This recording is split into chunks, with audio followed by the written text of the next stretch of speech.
Rise up!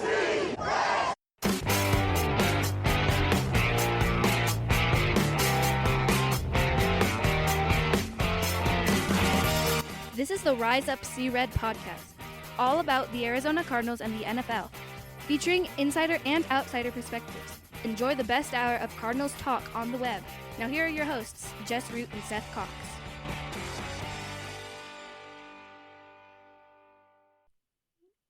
Hello, Arizona Cardinals fans, and welcome to the latest edition of the Rise Up See Red podcast, best of Cardinals talk on the web. I'm your host, Jess Root from CardsWire.com, the USA Today NFL wire site that covers the Arizona Cardinals. With me on our second show of the week is Seth Cox from RevengeOfTheBirds.com, SB Nation's Arizona Cardinals site, and also one of the hosts of the original Draft Breakdown podcast. If you recall, last week we had his co-host with us, talking Combine, Justin Higdon. You could catch those shows, episodes 521, 522, on our show stream. And, of course, you can catch their show on all the podcast providers, and also for their bonus episodes, join them on the Patreon, become one of the patrons so you can get their bonus content as well. We're still talking free agency this week. The Cardinals made some initial moves. We talked about the biggest ones on Tuesday's show, and you've already listened to that, but they made some significant moves since then, and we want to talk about basically kind of three things. And I guess the biggest move that's happened, well, there's been two significant ones. There's been a change of tackle, a move that we expected but hated to see, and then there's also been a surprise trade. There's still two positions that are glaring needs that they haven't addressed yet, but we will get there. But let's talk about the tackle position, because it broke on Wednesday, right after the league year, Wednesday afternoon, that DJ Humphries was released, which was, we wondered about it. We thought that would be a bad look, and it is kind of a bad look. Guy that tore his ACL in week 16, and to kind of go from there, that's rough. But he's released. The Cardinals gave him a good send-off publicly. I'm sure with whatever bidder, I'm sure that DJ is unhappy about it, but he understands the business. He does understand the business of the NFL quite well. And then minutes later, we were tipped off briefly, literally like 5 minutes before it happened. We heard it was going to happen, and then it happened. They agreed to terms with former Cincinnati Bengals left tackle and last season right tackle Jonah Williams on a 2-year, $30 million deal, $19 million guaranteed. So they essentially replaced DJ Humphries with Jonah Williams, with some questions about, we don't know what side of the offensive line both he and Paris Johnson will play, but we have kind of an idea. We can guess, we can speculate, and then I guess the other thing to discuss is the fact that when the transaction report hit, is that the Cardinals decided to designate DJ as a post-June 1st cap, or a post-June 1st cut. It was also a failed physical designation, which was no surprise because he couldn't pass a physical because he tore his ACL.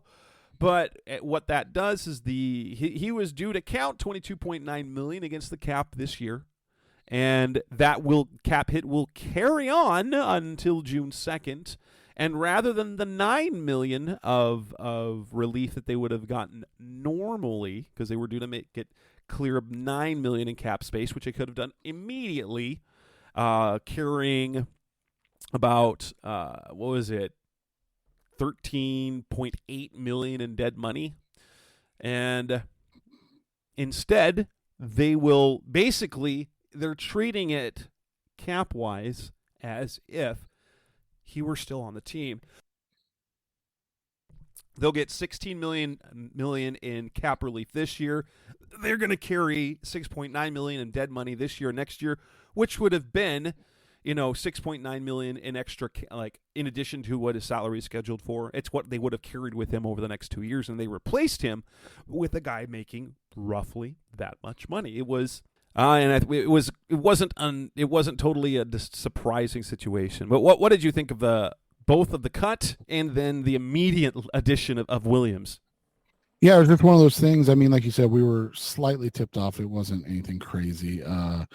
And to see it Because basically when we get tipped off, you and I try to be very respectful about people that are providing us information, and if they say, hey, don't say, don't report this, it's like, okay, that's fine. And that was kind of what we were said. And then, like you said, it was literally like 5 minutes later, 5 to 7 minutes later, and that was the joke. It was just all happening while I was in my car driving back from Scottsdale. Right. And so it was like, oh, this is happening. So, you start with the DJ thing, and I kind of wrote about it yesterday, and you and I have discussed it. Like, it's just the dirty part of the business. We hate it. Like, we understand the business aspect of things, and when players are no longer serving their purpose, it's time to go. Right.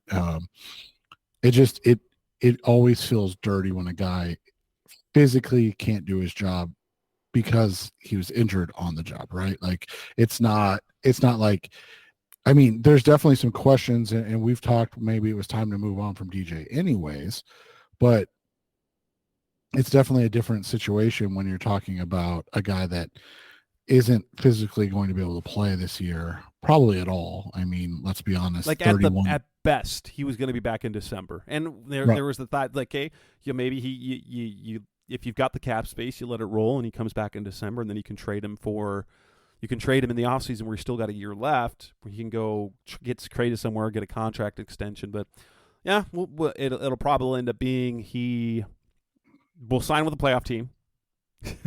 He'll probably sign with a playoff team, play a little bit, and then and God forbid, let's just hope, and this is the other aspect of it. And this isn't a negative about DJ, but let's hope it's not the Cardinals that need to sign him. Yeah, because that would mean either Jonah or Paris are hurt. Right, and so that's the thing. So you look at it, that's the dirty aspect of the things. And, DJ started off slow in his career. He was healthy very little from a consistency standpoint, right? Like, he had a good stretch from 2019 to 2021, yeah. And then last year was the back, and then the ACL. The ACLs are tough. The ACLs are tough. I mean, look at the Super Bowl. Like, Dre Greenlaw, like, literally, he's just going to run on the field, and boom, the Achilles pops. Those type of injuries, those are like, you can't predict those because they happen at weird times. Yeah, and like you said, he had the 3-year run from 2019 to 2021 where he was a true franchise left tackle, and it was great to see that. Something that, we'd been wanting, and last year he did play 15 games, so I need to, at least acknowledge that. But they were obviously hurting.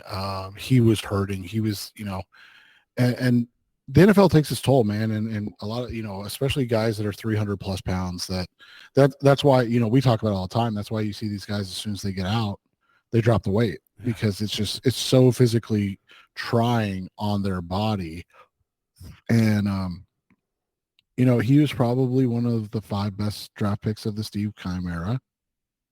And, like, honestly, he's the best tackle the Cardinals have had in this organization since, like, Lomas Brown. Well, right, Lomas Brown. If we're talking about homegrown, we're going all the way back to Louis Sharp.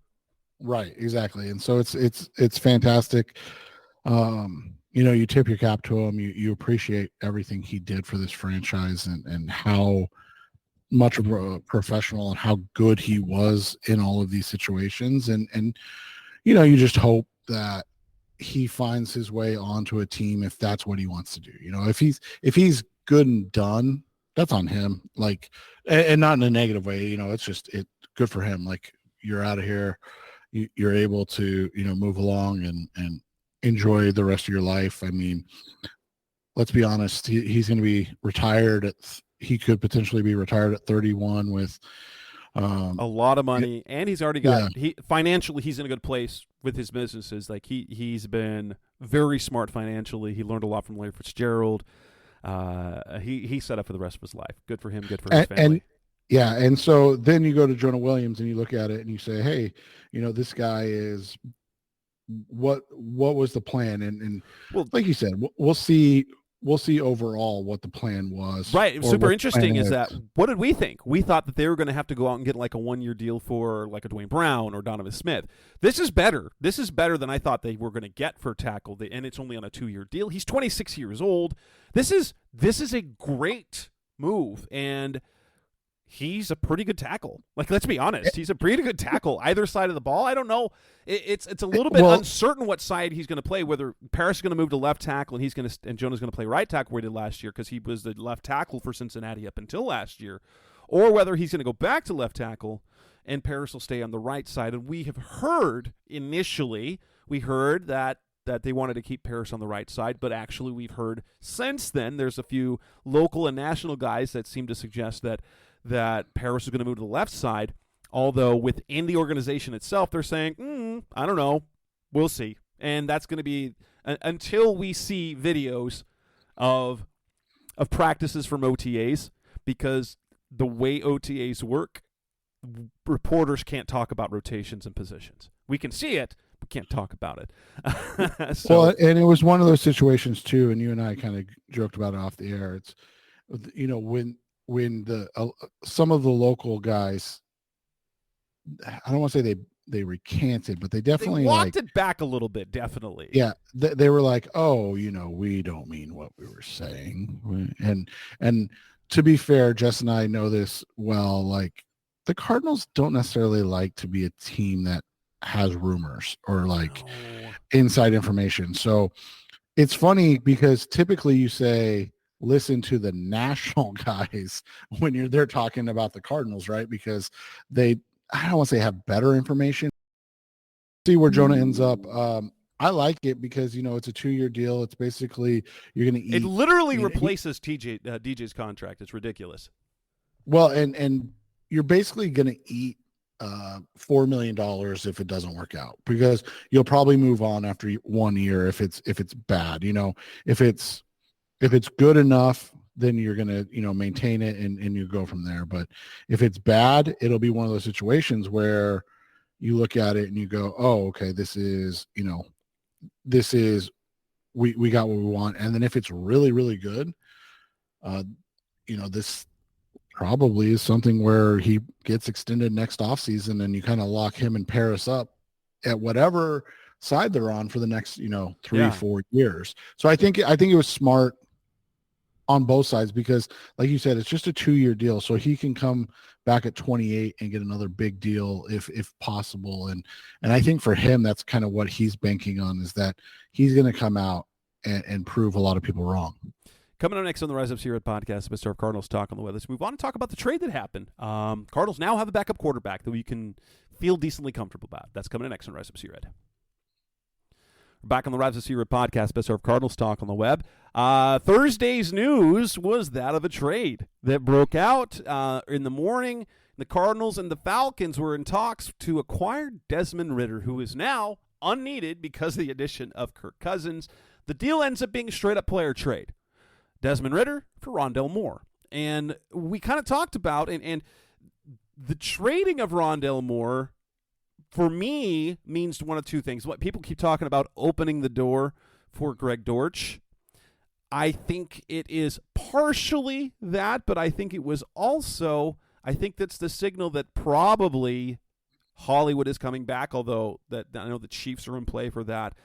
It's interesting because it feels like, based on, like, Paris Johnson referred to, Hollywood being back, even though that's on a podcast on Arizona Sports with Tyler Drake. But Rondale Moore heads to Atlanta, a guy that, like, we liked his skill set, but just he was an exciting disappointment, right? You can kind of go by that. It was an exciting disappointment the way he played, because there were some highlights, but there were also, he never broke out to become the player that he was. And Desmond Ridder, kind of the same thing as a quarterback. And so now the door is open for Greg Dortch to take Rondale's role. You get Desmond Ridder in the building, who is a more reliable backup quarterback than Clayton Tune. And Moore gets another look in Atlanta, where, guess what? I think it's going to be fun to watch him there. Yeah, and you're just hopeful that it works out for him because, like you said, you don't wish ill will on any of these guys when they move on or when it doesn't work out and things like that. And that's just kind of where it's at with him. We'll see what happens. It is a little unfortunate that, like you said, it never worked out in Arizona, but it's not. It's also not surprising, right? Like that was a risky play. They were trying to find a player similar. Everybody does this, and you see the cycles that we go through, and everybody was trying to find their version of Tyreek Hill that you could use as a gadget player, but also a guy that gets open and consistently wins, vertically and horizontally, and those are unicorns, and sometimes when you reach for those players, and I'm not saying Rondell is a reach, but when you reach for those players, this is the result you get. They're just not quite quite there. So nothing but the best for Rondell. I think it's a good move because what you do is you've created this, hey, now we have, like you said, a guy that we trust as a backup. And unfortunate for Clayton Tune, but I don't know if Jess and I have ever put it this way, but you guys, listeners, fans, everybody, you got to stop falling in love with day 3 and undrafted free agents because they really, quite frankly, just don't matter. And they're replaceable commodities that you're always kind of looking to upgrade from. Yeah, it's great when Tony Jefferson hits. It's fantastic. When Andre Ellington is pretty good, but like the reality of this whole situation typically becomes these are guys that even though they're talented, it is they're just not good enough to hang in the NFL, and that's something that we unfortunately see a lot, and we'll have to remind you guys next year and things of that nature. But it is what it is, and I wish Rondell the best, but and I assume Tune will be around the whole offseason, don't you? Yeah, and they could keep 3 quarterbacks. That's definitely within the realm of possibilities. We'll have to see how they build that roster. What do you think about Tune going to the practice squad? That wouldn't be a bad thing, especially if they see something. But yeah. Well, and the nice thing about Ridder is he's a very league average quarterback, and I saw people today be like, "Oh, why would you make that move? He turns the ball over too much." It's like you do that because he's a guy that gets you through 2 games. Yes. And that's the thing. He's like he has decent starter upside, right? And as a backup in a new system, you don't game plan the same way, but he's talented.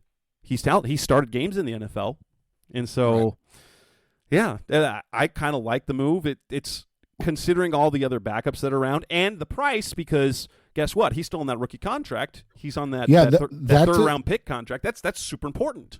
That's a huge thing that people kind of fail to remember sometimes, and that's one of the things that you and I talk about all the time is that it's not a sexy move. It's not like you're like, oh, this is a great move, but at the same time you're looking at it and you're going, oh, this is a guy that it makes sense, right? Like you get a guy like him and you're able to really hope that this is a guy that works out, that fits what you want to do, because the backup quarterback market, and I don't know, I think it was Kyle Odegaard kind of talked about it today on X, that the backup quarterback market has exploded, right? And we're seeing a lot of guys get paid $6, $8, $10 million a year because getting a guy like Joe Flacco or getting a guy like Tyrod Taylor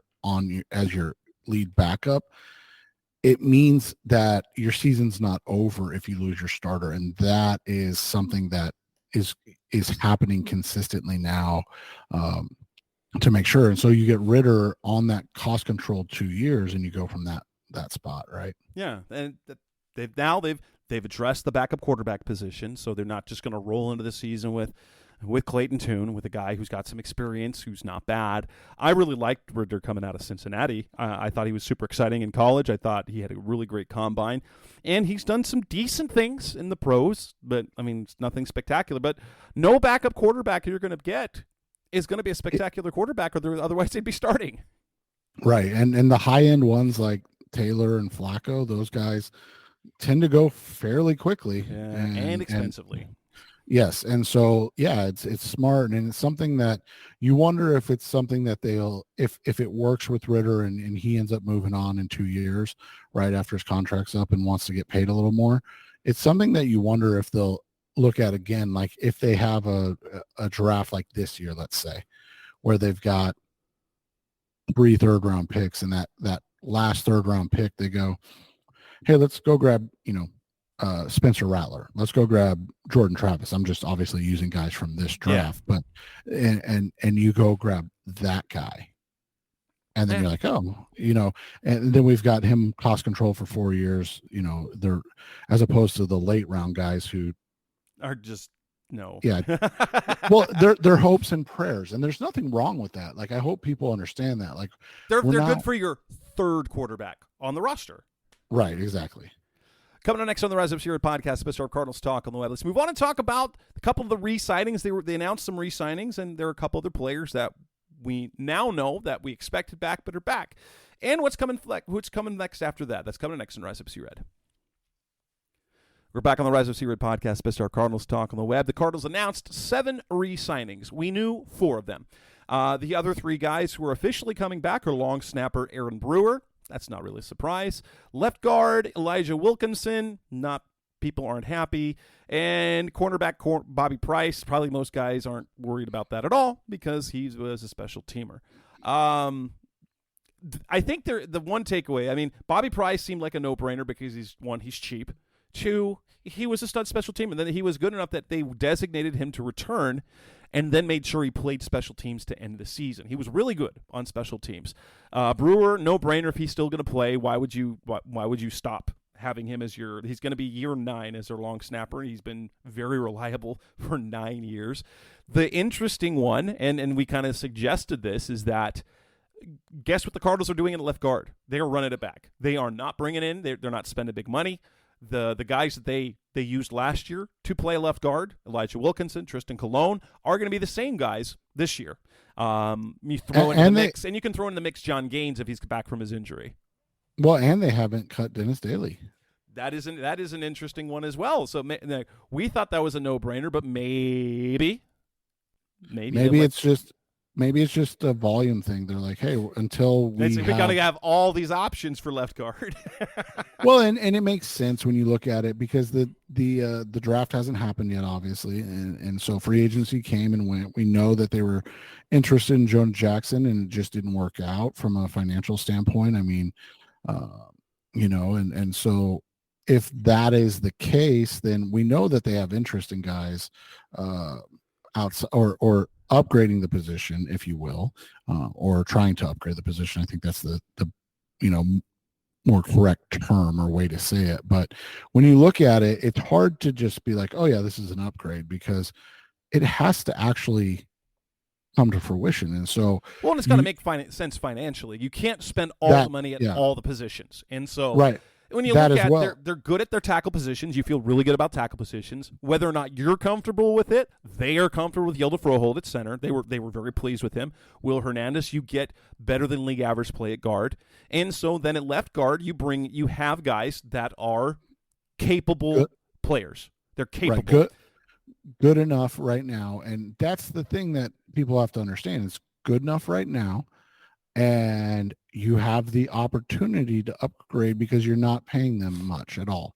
Like, I'm assuming, I didn't see the numbers, but I'm assuming Elijah Wilkinson's going to be slightly, greater than the vet minimum. It's not going to be crazy by any means. And so you look at it, you're like, hey, this is a good fit for everybody because, if worst case scenario is he's your starter, you know what you're going to get. Right. He's a guy that started games, who started multiple games over 7 years of his career. He's never been a full-time starter. he's been a guy you bring up or the guy that you replace. But when you get a guy who's been in the league that long and he started games for multiple teams, you're okay. You're okay. I mean, you're not. That's not your plan moving forward, but you can feel comfortable him being the weakest. If he's the weakest link on the line, you're a pretty good decent line. Well, and that's what, again, I think you just had a really astute observation. You can't have all pros at everywhere, right? Like, and I know that's the dream. Everybody's like, well, if you just draft this guy every year. I mean, the Chiefs played last season and won a Super Bowl with 2 tackles. None of their fans liked either one of their tackles last year. Well, not just that, but you got to remember too, their all-pro guard was out for their playoff run. So like they didn't have Joe Thuney. Everybody thinks Donovan Smith sucks. Juwan Jennings, nobody thinks is good. Yeah, Juwan Taylor's been awful, yes. Right? Like, and then they're playing Nick Allegretti, who's now got paid. Of course. Yeah. And so that's the thing. So you like look at it and you're like, it doesn't have to be perfect. The best offensive line in the NFL was sitting home at the end of the season, right? Like the 49ers are literally looking to upgrade from Colton McKivitz because he's just been average, and they're paying him $8 million because they're like, well, the devil, and so that's just, people have to understand that. And then to the other ones, like you said, like Aaron Brewer, no brainer. Blake Gillikin, no brainer. It is interesting that I think Brewer's going to be one of those guys until there's an obvious dip in play. He's going to continue to be on the roster, right? Yeah, and a lot of long snappers. So like he's going to be, I think, 34 this year, which means you probably got 2-3 more years, but you bring him back 1 year at a time.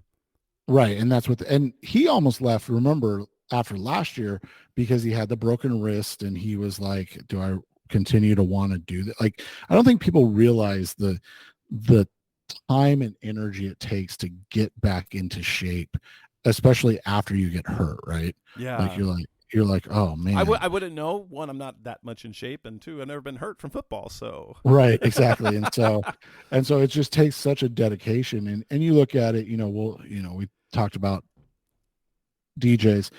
I mean, Aaron Brewer's made over $11 million in his career. Like he's comfortable. It's not the $82 million that DJ's made. But you know what you can do after a career like that? And I will say this because the guy that was a long snapper for a decade for the Cincinnati Bengals in the early 2000s when Carson Palmer was there, his name was Brad St. Louis. You know what he's gone on to do? Teach high school. He worked at my high school, and now I believe he left and he's on the coaching staff in Texas or something like that because his son Lance was recruited as a long snapper to go play in Texas. So. Right. And so that's just what it is like, you have your second life. My son has played in games and tournaments with a former New England Patriot running back. And he's out there and coaching and spending his time, doing that. Like these guys, typically they want to get out with their health, and that's the biggest thing. And so, that's what Aaron's going to do with this team.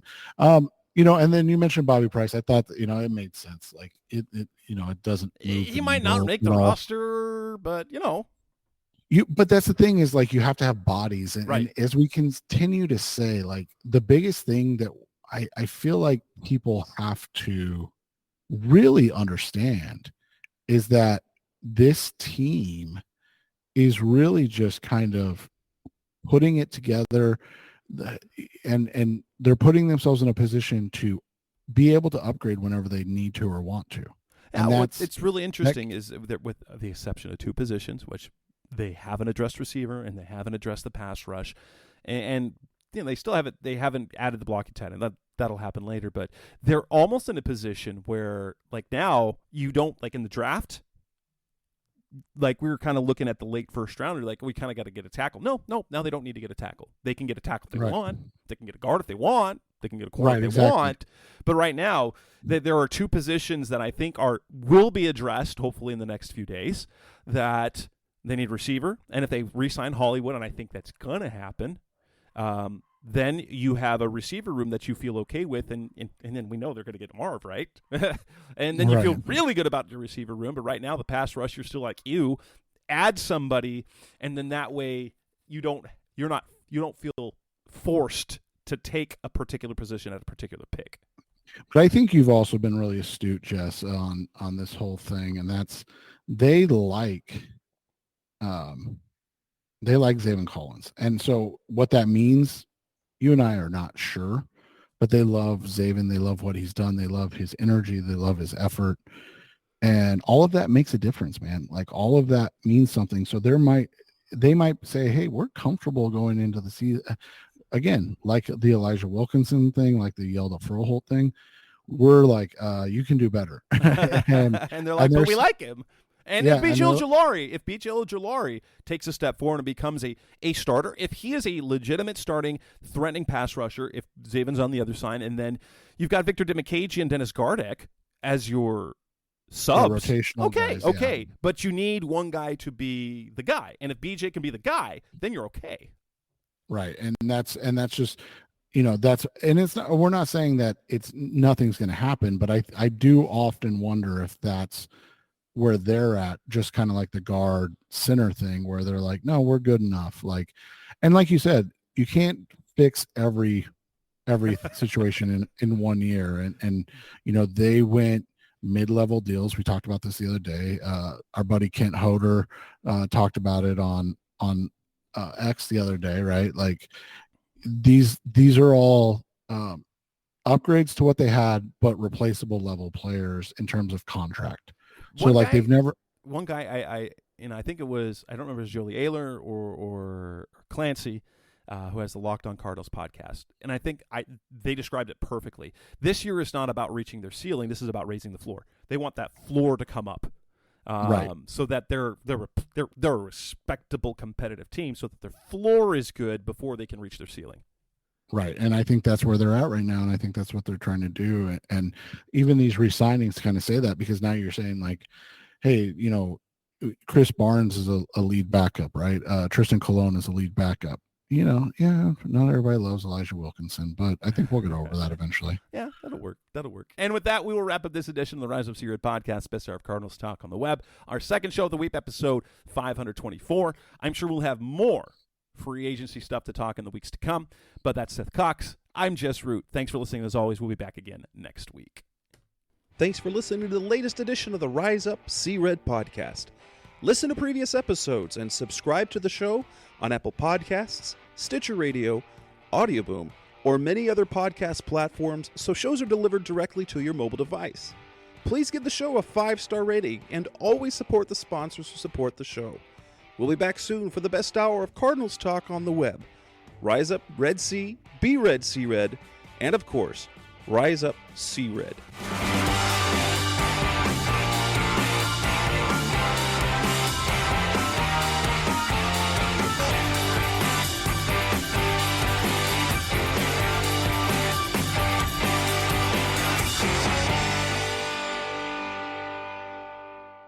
Roll!